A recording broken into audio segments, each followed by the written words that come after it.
Frank Sanford. He was a native of the state of Maine.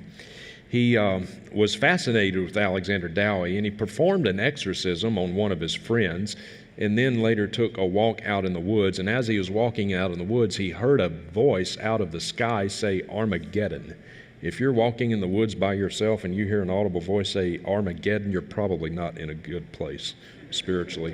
He opened a religious compound named Shiloh, also referred to as the Kingdom or the Legion of God, which is an interesting name for that, is it not? The Legion of God, Mark 5, Legion. He had thousands of followers that he forced to give to him all of their possessions, and his followers were not allowed to leave the compound. They almost became prisoners, in effect, of this cult leader. He forced extended fasts upon his followers, including upon children.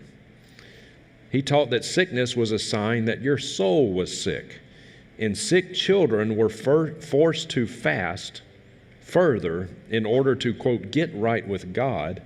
And if they didn't get right with God, if their health did not improve, it was a clear sign of their lack of faith, or they were concealing some sin, and so they were beaten.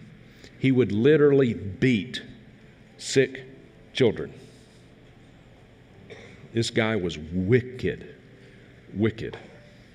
But charismatics revere him as one of God's generals.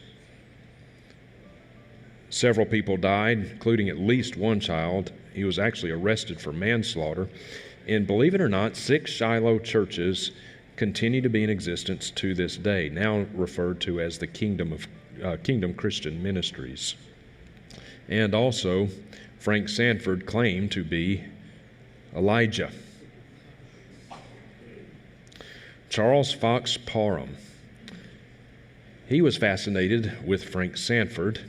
Charles Fox Parham is well known as the father, like the official father of the American Pentecostal movement. He is their spiritual forebearer. Parham taught that the Old Testament character Job suffered because he was living in sin.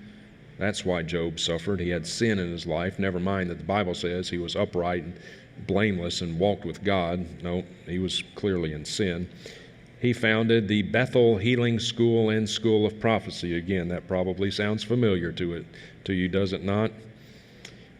He held that preachers who do not preach, quote, the gospel of healing will face utter condemnation before God. So if you do not preach physical healing as enthusiastically as you do salvation from sin, you're going to go to hell. He derided Christians for going to doctors. Again, there's this anti-medicinal undercurrent in the charismatic movement because it's a lack of faith.